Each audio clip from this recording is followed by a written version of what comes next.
welcome back. We'll get started. I'm very happy to introduce Jennifer Jackson, Executive Director of Heartland Counseling. Did I get it right? Yeah. Perfect. Who oversees our Heartland Counseling services in this area. So, lots of counties. Welcome, Jennifer. Thank you. Lots of counties. Yes. Thanks, everybody, for having me. Couple questions. How many of you have worked with somebody that's suicidal? A lot. Okay. How many of you work with the kids? How many of you work with adults? I guess if you work with families, you work with both. Okay. So what I'm going to talk about today is our crisis response program. We've been doing this for 11 years.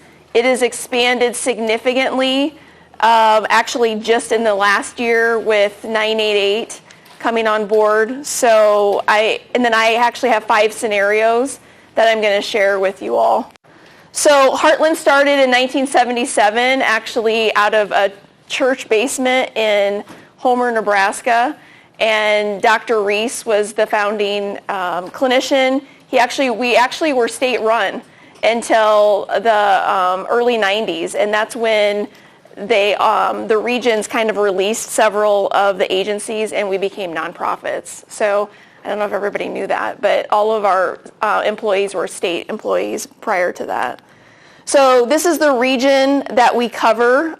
It's new. We actually, in December, we just took over Knox, Cedar, Antelope, and Pierce. I know some of you all probably work more out of Region 3. Region 3 should have the same service that I'm talking about today. So do any of you work with, I guess anybody on probation is with Region 3.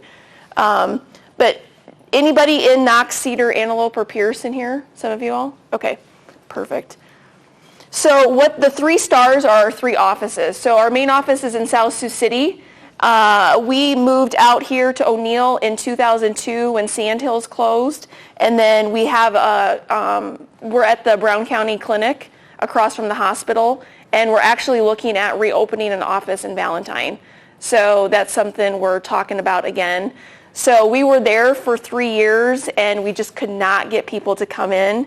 And then after the pandemic, we closed the year before the pandemic. And since then, we're busier out there now with telehealth than we've ever been. So there's been a need in the community. So I'm going to talk a little bit about statistics in Nebraska and why this service is so important. But according to SAMHSA, which is the Substance Abuse Mental Health Service Administration, 1 in 5 individuals struggle with mental health. However, that changed this year. In January, it's now 1 in 4. So about 10 people in here, I counted. There's a little, like 43 people. So about 10 of us, I'm one of those people. I struggle with anxiety and depression. I have for years. I had postpartum depression 17 years ago with my son, and it's just something I've tried to go off medication. I just know I can't. It's part of me. It's genetic. My 96-year-old grandma, who still drives a car, she just got her driver's license renewed, has taken her nerve pills since the 60s. So it's just part of me. It's just something I live with, and it's okay. And so I try to explain to people all the time that just because you struggle with your own mental health doesn't mean anything's wrong with you. We're normal.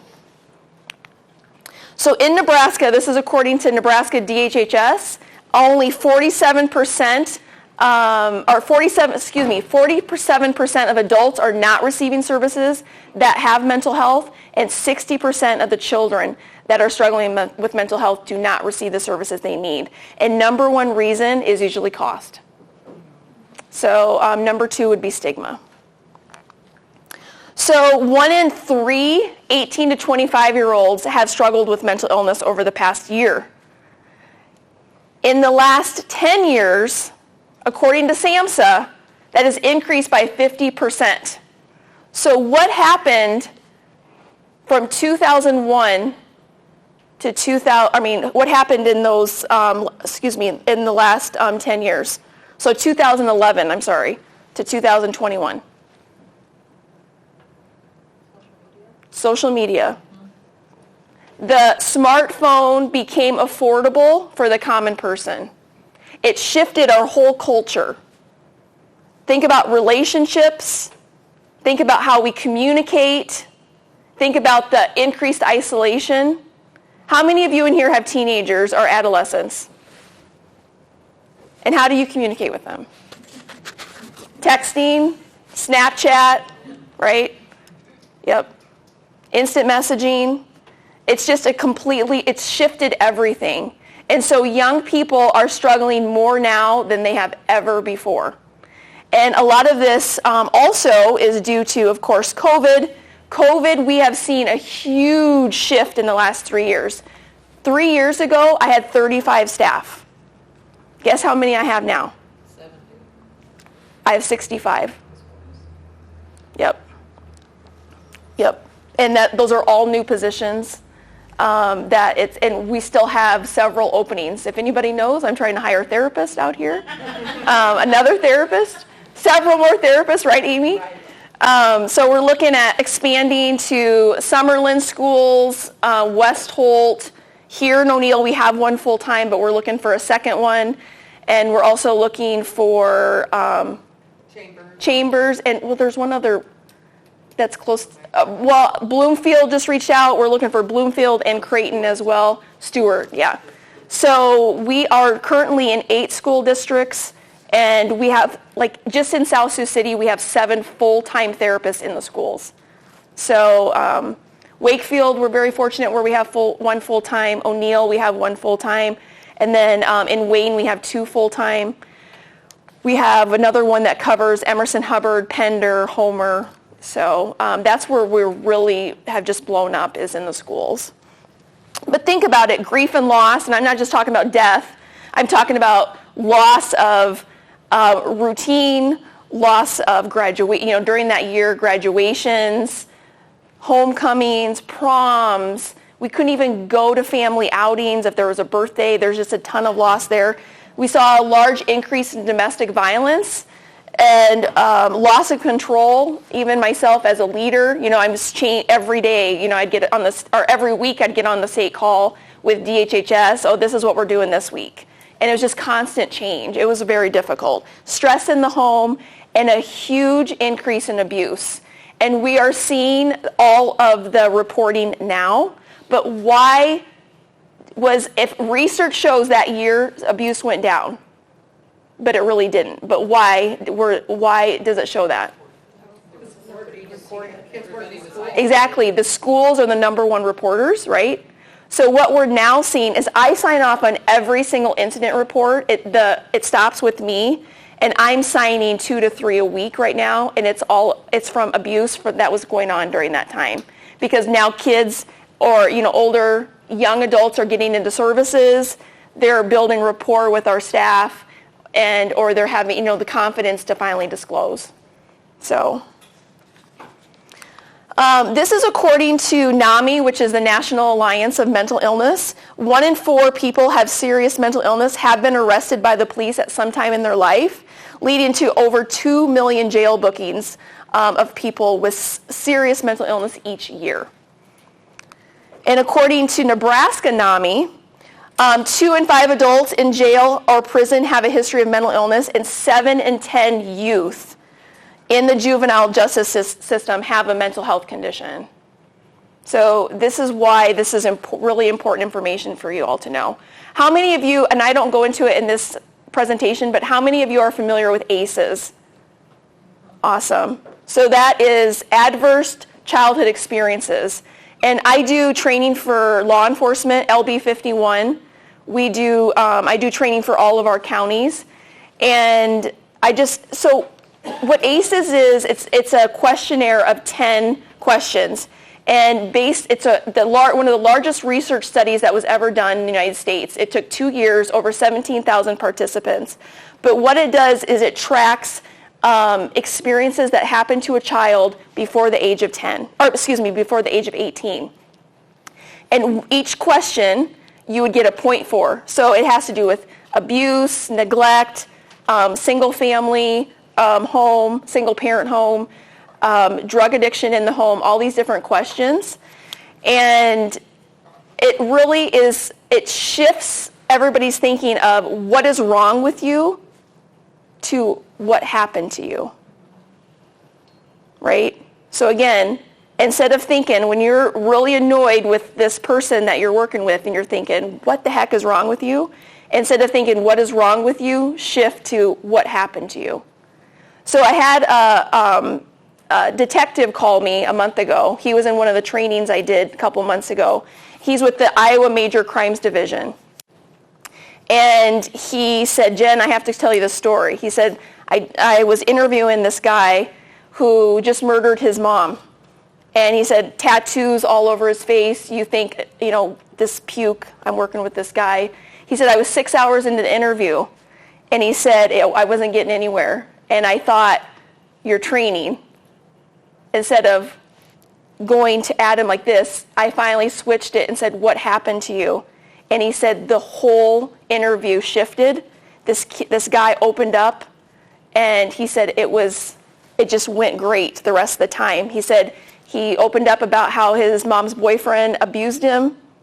Mom didn't leave the situation, continued to stay. He ended up going into foster care.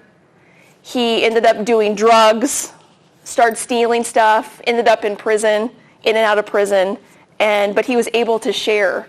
So it just really shifted the whole conversation. So I just want everybody to think about that when you're working with people.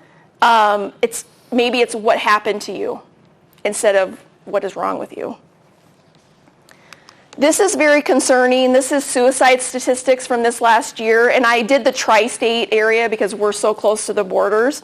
But in Iowa, suicide is now the second leading cause of death for kids 10 to 34. In South Dakota, it's the first leading cause of death for 10 to 19-year-olds. And in Nebraska, it's the first leading cause of death for 10 to 14-year-olds and the second leading cause of death for 15 to 34-year-olds. We experienced on Christmas Eve, we had a 10-year-old who took his life out here, out west. It happens. And, my staff are all human. So it was very difficult for our staff. But it happens. So, and according to the U.S. Poison Control, there's 4 spikes in the year of when we see suicide attempts. And it's summer break, Easter break, spring break, and Christmas break. Again, it's kind of common sense, but why? They're not in school, right? School is their safe space, the routine. And usually during these breaks, I'm sure Amy can vouch for this from being in the school forever, but that's when we see spikes, is right before breaks. We see spikes of behaviors, outbursts, and of course it's because they're scared to death, right? Of going home or, again, not having that routine. So this is another really concerning statistic. So in the last 20 years, suicide attempts have gone up 5 times for 10 to 12-year-olds. So it's out there. I was just in Kearney 2 weeks ago at a conference for the Nebraska School Mental Health Conference, and there was a psychiatrist who was doing a presentation, and she said, you know what, 20 years ago, I did ER work as a psychiatrist, and I would have never thought a 10-year-old would come in for depression. I'd kind of blow them off. She said, we have them as young as 6. So I don't know if you all know, but they are building a new children's hospital for mental health, inpatient, 38 beds in Omaha. I know that's a long ways from here, but it's a heck of a lot closer than, for us in South Sioux anyway, to drive all the way to Kearney or Lincoln, because that's where we're taking kids right now. But 38 beds, and they're looking at going as low to 6 to 8 years old, is what they said. So suicide risks are higher for certain populations, so I just wanted to point this out. Suicide attempts are 25% greater for high school students who identify as lesbian, gay, or bisexual. Completed suicide rates is 52% higher for veterans versus non-veterans. And suicide ideation, which is thinking about suicide, is 3 times higher for those who have a disability. So, again, if you know any of those individuals, or, again, really hone into that and check in with them. Lots of times people think everybody is so happy on the outside, and sometimes those are the people you need to check in with the most. Think of Robin Williams, right? I mean, this great person, I mean, we always saw this happy face, but he has a quote that says sometimes it's the people that put on the best face that are struggling the most. And that's because that's how they cope with stuff. So this is Jessica Barnes. Some of you may know Jess. She's worked at Heartland for 11 years, and she oversees the crisis response program. Jessica and I were both part of the 988 task force for the state of Nebraska, leading up to last year when it started, July 1. So we were on conference calls every month to determine how we were going to collaborate with 988 across the state of Nebraska. So our partnership, obviously we were founded by Region 4 in 1977 with Dr. Reese. And but 988 is a great resource for everybody. If you do not have our crisis information in front of you or available, you can call 988. What's going to happen is going to go into Boys Town Call Center, and then what they're going to do is they're going to find out where that place is, and then they're going to contact us. We're going to be the ones on the ground doing the work. So ultimately, again, if you don't have our crisis line, you want to call 988 because they're going to get to us. If you have our crisis line, you can just call our crisis line directly and then skip the 988 part.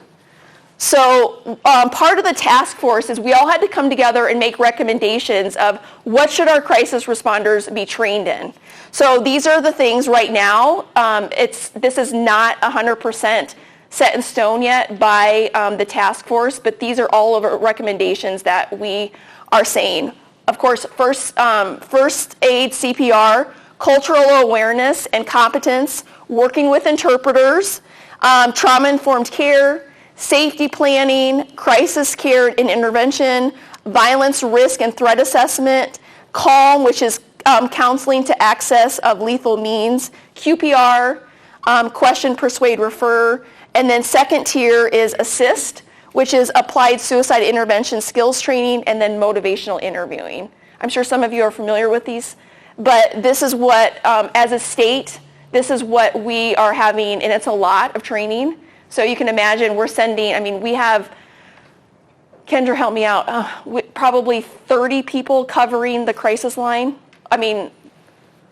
So we have 30 staff who are going to be, covering that like on the weekends. So we have 30 staff that need to go through all these trainings. And that doesn't include the licensed therapists. This is people that are the first tier, which I'll get into. Kendra Steinhauser is actually here. She's our crisis responder for this area here in Holt. But we have 5 full-time crisis responders for Heartland that all cover all the counties that we serve. So we have 15 counties that we cover.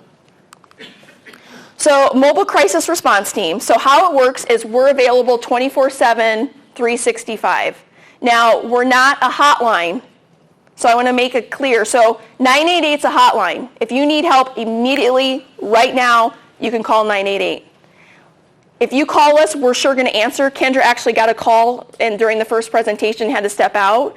But let's say she's in the shower and she's on call. We have a 15-minute window to call that person back. So if you call and you leave messages, we'll call you back. You can text the number, we're going to text you back. And if you continue to call, we had an incident one time where we didn't know, there was a Verizon outage. And our phone numbers are connected through Verizon. Out here it's Three Rivers, but there was a Verizon outage in the South Sioux City area, and all of a sudden I got a call at home for me from law enforcement center saying, "Hey, Jen, nobody's answering the call." And I was like, "What's going on?" It was Verizon was down. So there's going to be situations where if you all are calling, you can't get through, you can always call the region, Region 4, or you can call even, I'm trying to think, a lot of law enforcement have my own cell, but you can always call Tara. Tara has my cell. Tara will get a hold of me. So number one referral source is the school, believe it or not. So from August of this year to March, South Sioux City schools, we had 400 calls. 400 calls just from August to March. Now you may think, why the heck so many, right? Like, what's going on in South Sioux? We have a phenomenal relationship with South Sioux. We have 7 full-time therapists there, right? So they understand the system, that we go and we respond. We work very closely with South Sioux. Number 2 is PD. Those are number 2 referral sources is law enforcement. Again, we work very closely with Holt County, Boyd County, well, all the counties, I should say, really. Cherry County, we're in a lot of the jails, so we're in Antelope County Jail. We're in Cherry County Jail. We're in Dakota County Jail. We're in, well, just recently, I think we got a call from Brown County Jail. We're also in Dixon County. Law enforcement, if we can go to the law enforcement center, we can. Otherwise, we would like them to come to us if that's possible. Third referral source is medical agencies, and then 4th is families. So, and sometimes we have people call themselves. So how it works is it's 3 tiers. So level 1, I would say, is that's when a call comes in and the person on call, like Kendra, is going to answer the phone, and she's going to go through and ask questions, and she's actually going to do what's called, if I get there here, an SBQR, if possible, which that is a suicide, and this is another thing from the task force that we all decided across the state of Nebraska that we would do. It's a suicide behavior questionnaire. It's 4 questions, and based on those 4 answers, then she's either going to help them or it's going to go to another level to an LMHP or to an LIMHP. So Kendra would answer the call, and it could be, I'm not feeling great. I really feel like I need help. I need to get into therapy. Are you suicidal? No, I'm not suicidal. Okay, let's schedule you an appointment for later today or tomorrow. Or this person may say, I'm desperate. And it may be that, because our O'Neill office isn't open on Fridays. So it could be, okay, let's do a telehealth with somebody in South Sioux. So we're going to get them seen as soon as we can. Now, if it's a higher level, based on the answers, that's when we go to tier 2. Our goal is to stop here. Our goal is to wrap services around that person and not hospitalize. Our goal is to not hospitalize. So that's when it's going to be passed on to the LMHP or the LIMHP. The crisis assessment is going to be completed. And again, we're going to do the Stanley Brown Safety Planning Intervention, which again is what we decided as a task force across the state that we're going to do. And then we're going to wrap services around that client. So that may look like checking in with them every 2 hours during waking hours. And if they don't answer the phone, let's say within a half an hour or within 15 minutes of us calling them, and we're going to tell them up front, we're sending the sheriff's office to check on you to do a well check. So and if it's a child, then we're going to have eyes on during the whole time. Or if they're in school, part of that safety plan is, okay, you can go to, I can't remember what the principal's name was in O'Neill. I'm thinking of a gal that we had out here. But she would go to the PE teacher, she chose the school counselor, and the principal. Those are her 3 contacts in the school during the day. So if she is in a crisis, then she's going to be able to go check in with them. And we would contact those 3 people to see if they would be willing to be that liaison for that child. We've never had anybody tell us no. Never. So that's what we do during school, during waking hours at home. Okay, I'm sorry, you're going to have to leave the door open. Mom's going to have to be with you, and you're going to have to leave the door open when you're going to the bathroom. And you're going to have to sleep with mom tonight. I mean, so again, unless they have a plan, we're going to avoid hospitalization at all costs. So tier 3, let's say they have a plan, they are suicidal. That's when we're going to work with law enforcement, the county attorney, and we're going to try to find a bed. So what we're going to do is we are going to be doing the legwork of we're going to help call, find that bed in advance, wherever we can go. Now, let me tell you a scenario that happened in South Sioux. Well, it's probably been a month ago now because it was the last week of school. So we had a case where we had a 18-year-old, actually I think he was 19 because And at that point, the county attorney said, we're going to send him over to Sioux City. So they crossed the state line. They took him over to Sioux City. He was there for 24 hours, and he went AWOL. Ended up coming back over. They found him. Of course, mom and that's another thing, too. So during all of this, the mom and sister, of course, are petrified. We can do continued support with them as well. And I should mention, this is all free, guys. This is 100% funded by by DBH. It'll never be a cost. Well, fingers crossed. In 11 years, there's never been a cost. DBH has always covered this service. So, but they ended up finding him, taking him back over. That was a huge issue. I mean, the region was involved. The Division of Behavioral Health became involved because we couldn't find a bed. So, and that was an extreme situation, but that just happened a month ago. So, again, yes. Whenever I call, I've never had you guys ever help find a bed. That's becoming a crisis for us. I've spent days on the phone trying to get people beds and stuff. Well, you can ask us. We can definitely. You guys will do the assessment, but I've never had. We can help call. Sometimes you guys get. I mean, you guys are way more savvy on getting a bed, but we can definitely help call. It's getting harder and harder. It is. Well, Emmanuel was renovating in Omaha. And so what was happening is a lot of people from Omaha were coming to Norfolk. And that was why Norfolk beds weren't available for quite a while. Emmanuel told me we can send law enforcement up there and they can sit in the waiting room until whenever a bed comes open. But are you talking a day? Right. And then you got one of the law enforcement officers just sitting there. Well, and South Sioux refuses to send. They will send two. They refuse to go with one. So every time somebody goes from South Sioux to be hospitalized, which again is going to be Norfolk, Omaha, Lincoln, or Kearney, because we can't cross the river unless it's voluntary, they're sending two officers. So, that's why, again, we're trying to, because of costs, right? Costs for you all, but research also shows that the more support they have at home, it is better for the client.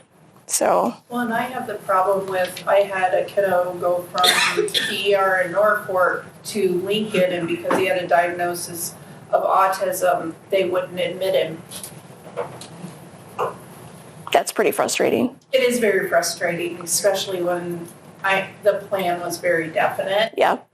And so then trying to find services for this family, because mom can't be awake 24/7 to watch them.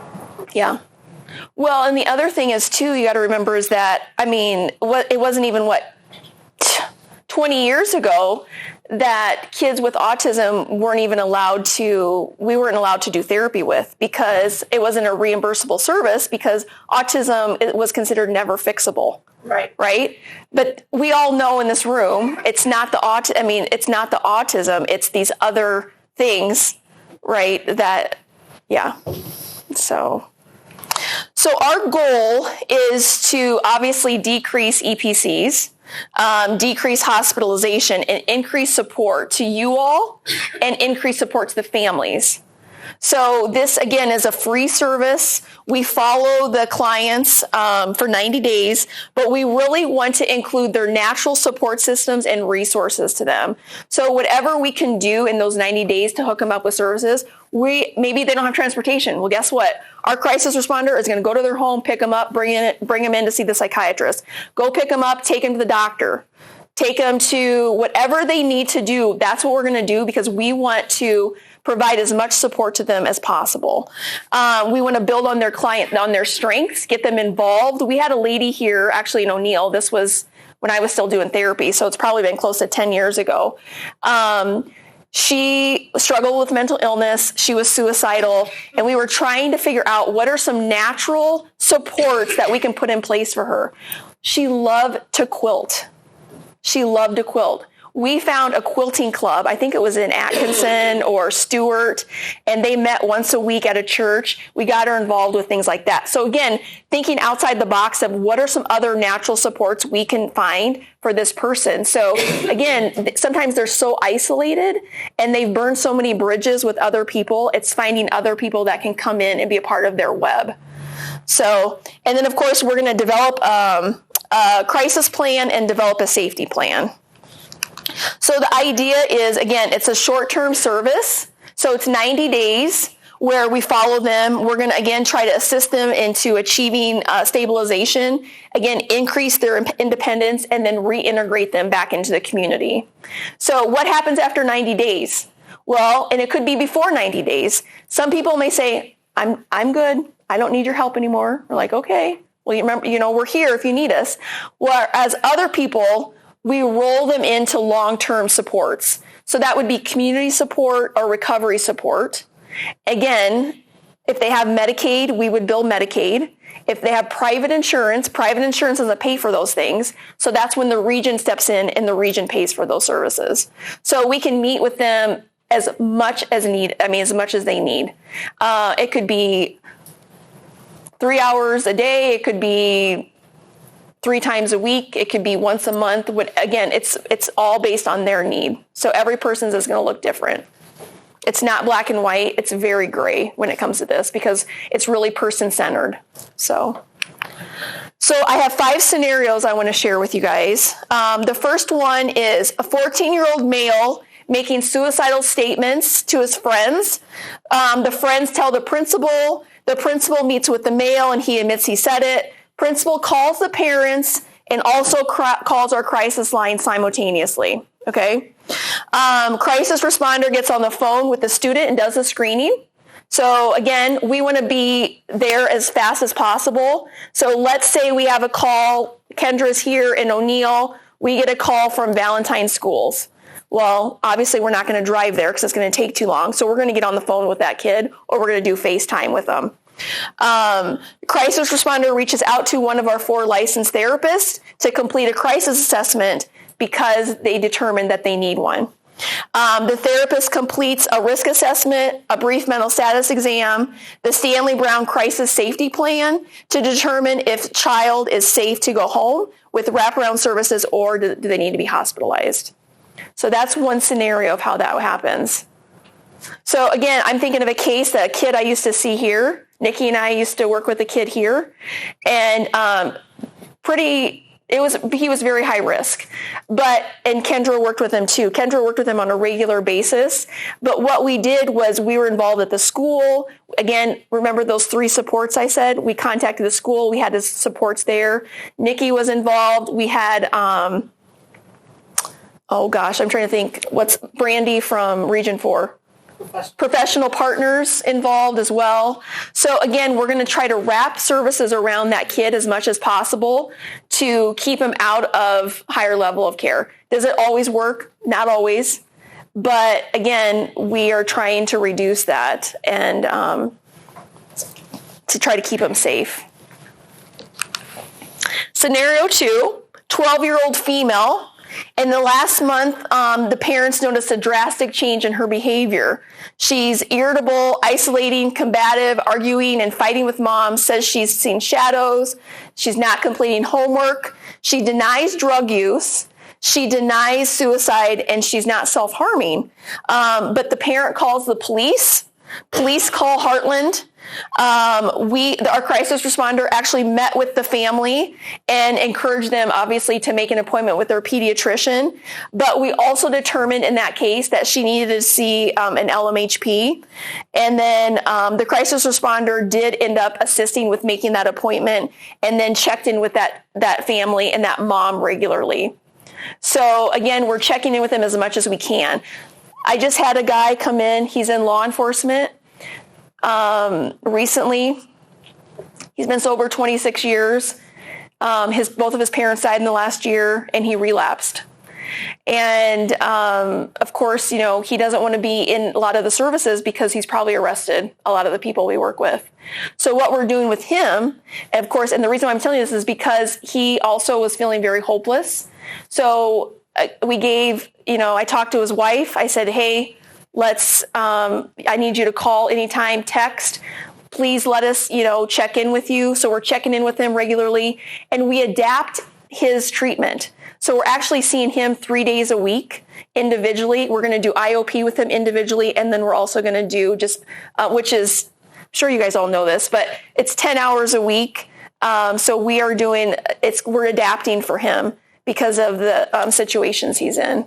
So, but again, it's our crisis responder also checking in with him on a regular basis.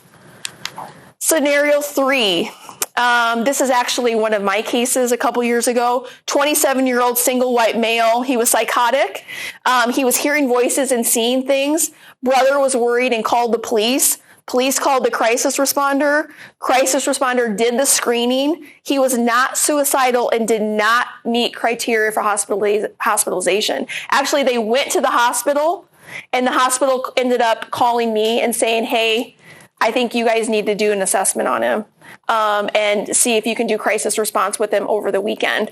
So what we did was that's what we did. This guy had a full-time job, and so what we did was I said, pull out your phone, and the psychiatrist that he saw this was on a Friday. His psychiatrist wasn't back in the office until Tuesday. So what we did is we set up a call. We called him every 2 hours on Saturday and Sunday.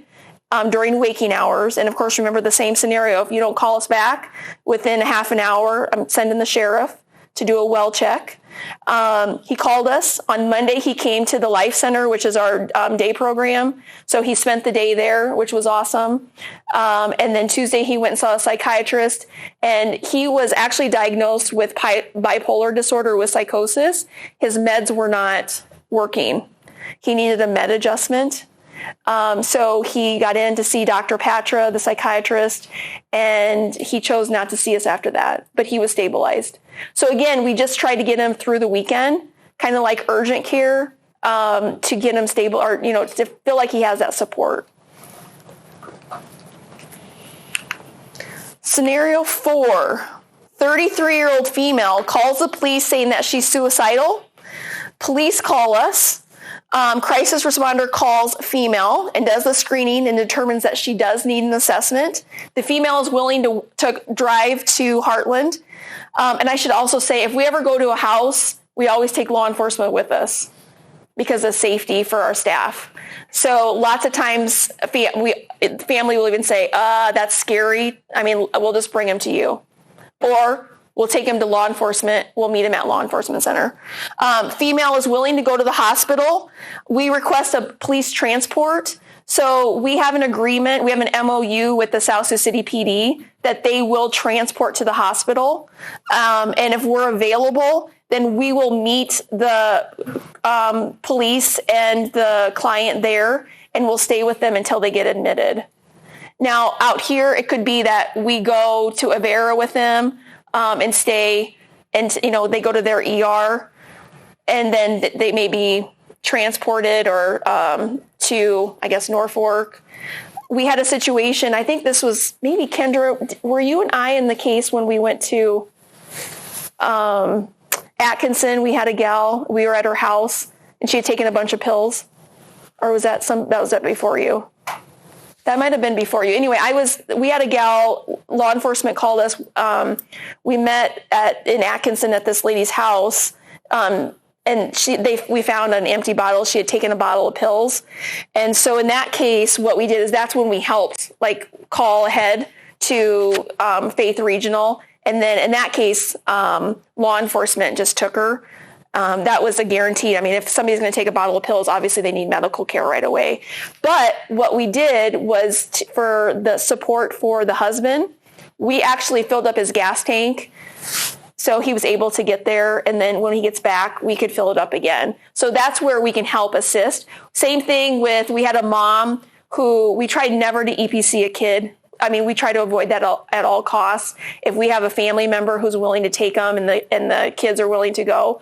So we had a family member take, it was a young boy, I think he was only 10, to Lincoln. But what our crisis can do is pay for her gas, pay for her hotel for her to be down there, to get him admitted, and then pay for her gas to come home. So we don't want any barriers, right? And we want to be able to support these families. Scenario 5, and this is the last one I have for you, and then I'll leave questions.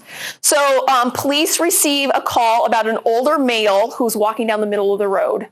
This is a true story. Police determine that they need to call Heartland because they determine that something's going on. They don't know what's going on, but they think he has a mental health issue. Crisis responder asked police to get the male to Heartland for an assessment. We asked the police to stay because he was pretty agitated. So the police sat with us while we did the assessment. The male admitted that he wanted to die and he had a plan to jump in front of a car when he left the building. So therapists talked to him about going to the hospital and he refused. He's like, there's no way.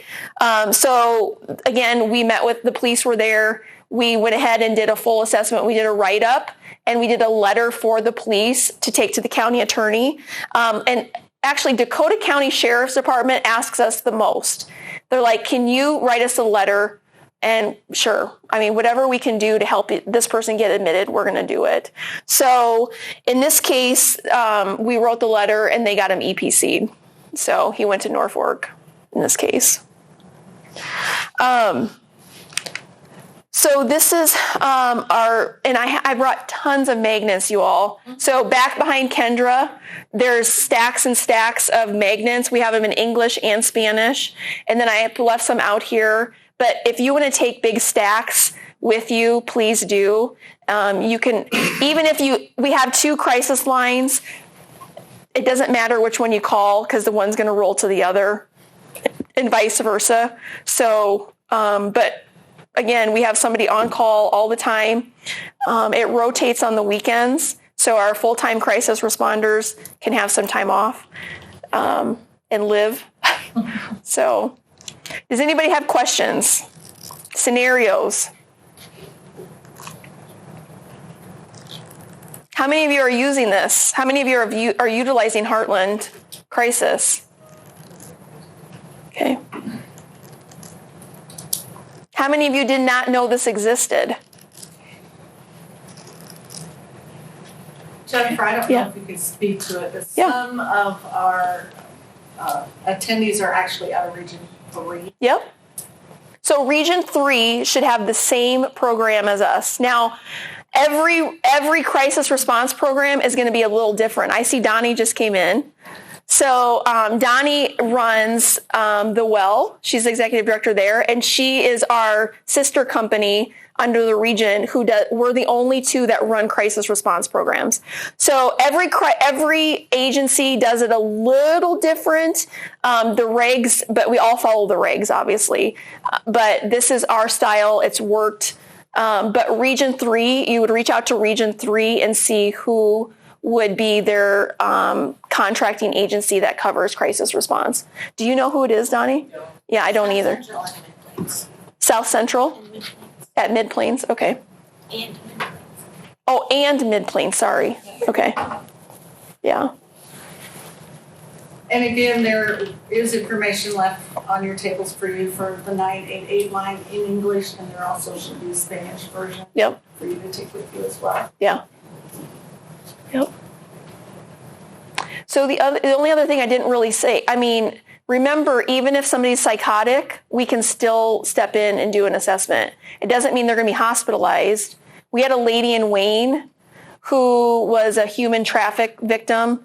She was completely psychotic. She was writing blogs, and she was accusing police officers of horrible things, which were all untrue. I mean, we all felt like she needed to be hospitalized, but we could not get her hospitalized. It was very, very difficult because she wasn't suicidal or homicidal. So there's going to be situations like that where we're going to try to do whatever we can. But in our eyes, I mean, I don't think in that case, it's just we could not be successful. It's just our hands were tied with how EPCs are stated in the law. So I have a question. So like the situation I spoke of, we ended up getting him into a manual like 3 months later. Okay. We had a safety plan. Mom ended up putting cameras in her entire house. Yep. Is there ever, I can't wait till Children's has theirs open. Yeah. I think that'll alleviate a lot of problems because Boys Town's always full too. Yeah. Do they ever like have a bed just held for crisis? Or is that a thought process to? Well, technically they're all in crisis. Well, I get that, but like.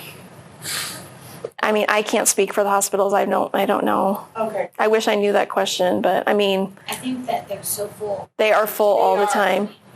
Yeah. I think those 38 beds are going to be full all the time. Yeah. I know. So the other cool thing is that along with the new hospital, Donnie, I don't know if you know this, but Children's is building a new children's hospital right next to Children's. It's going to be all mental health, 38 beds, but they're also going to do urgent care, and they're also going to do a crisis stabilization.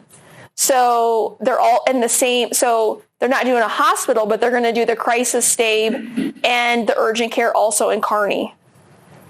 So that's going up in the next year. That'll help. And fingers crossed, my plan is to do one like that in South Sioux.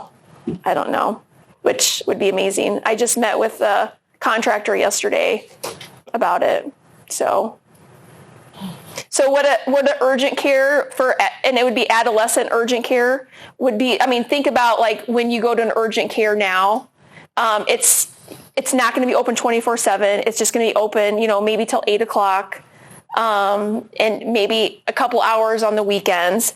But it would be like, my kid is out of control. I can't figure this out. I don't know what to do. Or it could be, my kid is hopeless. They're suicidal. So you may take them to urgent care. Now, crisis stabilization is a little bit higher level, is where they could spend the night. So we have a crisis stabilization in Sioux City. But do you think we can use it? No. It's maddening that it's right there. It's literally a block from my house, but we cannot use it because we're in Nebraska. So how they have it set up is they have it's 24 hours, they have nursing that is over it. So they have nursing staff there and they have therapists there 24/7, but they have a monitoring room. It's like a circle, and on half the it's a window, and they have 6 recliners, and so that can be monitored at all times. And then they have also beds for people that can be there a little bit longer. So, but I would love to do something like that and expand it into South Sioux if we could. But that's a dream and a wish, but I wish big, so we'll see. Yeah. Did you talk about the A's being done in the school? The ACEs? Yeah. That you told me about. Yeah. I don't remember which school. So a lot of schools are going to what's called a universal screener. So the schools do that, not the therapists, the school districts do those. So in South Sioux City, we use what's called the BESS. And so what it is, it's a rating scale where, right now we have done it with 6th graders, and then we've gone down to younger kids now. I think it's 2nd and 3rd grade. But what that does is it has the student, it takes 2 minutes. The homeroom teacher does a screening, and the child does a screening. And what it does is then it matches, and then they're color coded. So it could be green, yellow, red. If there's double reds, then we know that kid needs to be referred to level 3 or tier 3. Now, we've also done some ACEs in the schools, and we had one little boy who scored a 10. And he wasn't on anybody's radar because school, again, was his safe place. He was excelling. He was doing really well.